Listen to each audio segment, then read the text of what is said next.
Ассалаумағалейкум баршаңызға. Бүгін біз осындай іші майдан керемет тағам жасайтын боламыз. Көбінде біз осыны қуырып тастап жатамыз, қуырдаққа қосып, бірақ соны қуырдақтан алып қалып, керемет тағам жасауға болады. Мен сіздерге қазір рецептімен толық бөлісетін боламын. Видеоны қарамас бұрын подписка жасап, лайк басып кетіңіз. Ол үшін бізге ең алдымен фарш керек болады. Бізге осындай майдалап туралған пияз қажет болады.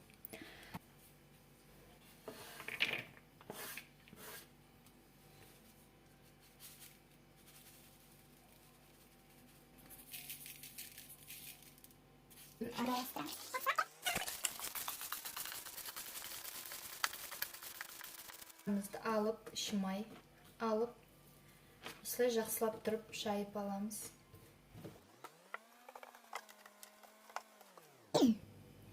Артық деген жерлерін кесіп тастадым. Міне осындай етіп дайындап алдым. Ішіне жаңағы дайындап алған фаршымызды әдемілеп салып шығамыз.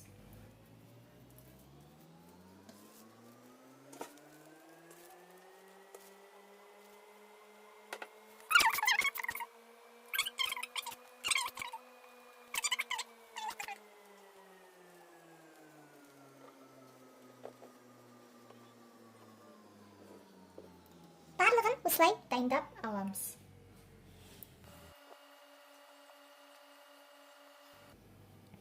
Міне осылай етіп дайындап аламыз барлығын.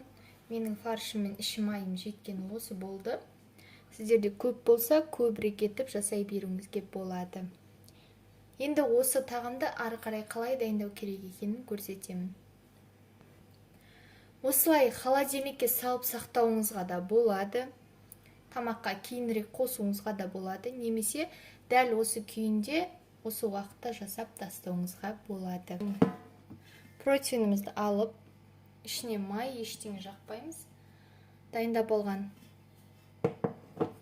рулеттерімізді осының ішіне салып шығамыз.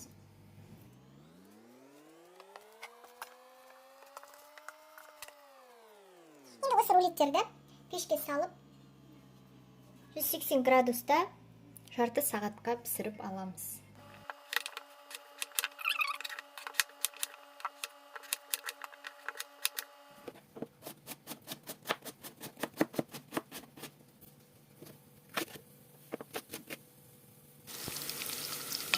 Көкөністеріміз қуырылды.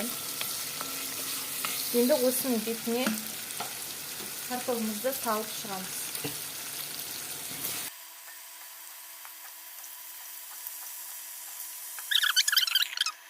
Ашытылған қамырымызды алып, осы қамырды барынша жұқалап жайып шығамыз. Неке барынша жұқа етіп жайып алдық. Енді осы қамырды арасын тығыз қылмай орап шығамыз.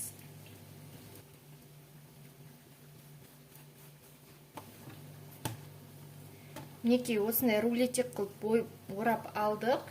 Енді осыны ары қарай осындай кішкене бөліктерге бөліп аламыз.